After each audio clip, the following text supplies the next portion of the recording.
Hi, and thank you for meeting with me today. I'm really looking forward to getting to know you and working together as we start talking about transition planning.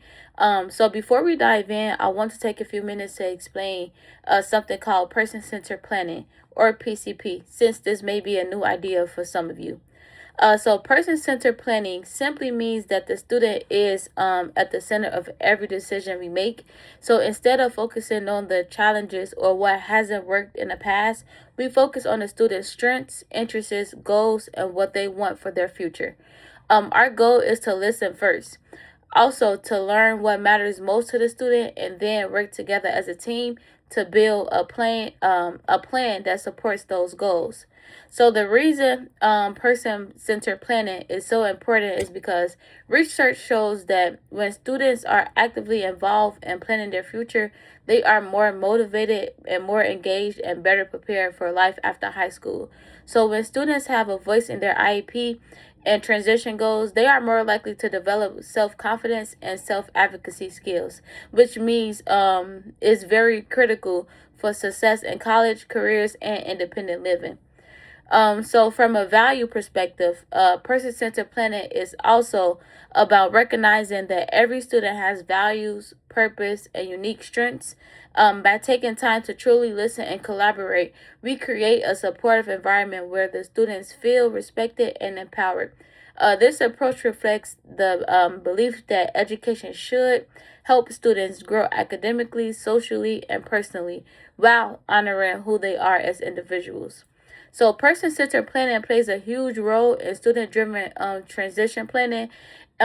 Transition planning is not about telling students what their future should look like. Instead, it's about helping them explore options, understand their strengths, and make informed choices about their next steps. So through this process, students learn how to speak up for themselves, set goals, and take ownership of their future with guidance and supports from the IEP team.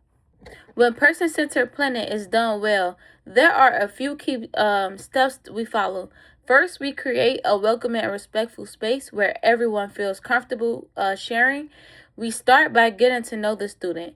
So, what they enjoy, what they're good at, and what they want to work towards. We also look at assessment data, academic progress, and transition information that help us understand the student needs. From there, we work together to develop goals, supports, and services that align with the student's vision for their future. The plan is reviewed and adjusted over time as the student grows and their goals evolve. There are several people who play an important role in this transition meeting. The most important person is the student because this plan is about their future. Parents or guardians provide valuable insight, support, and perspective. As a special education teacher, I help guide the process and make sure that the plan are meeting all legal requirements.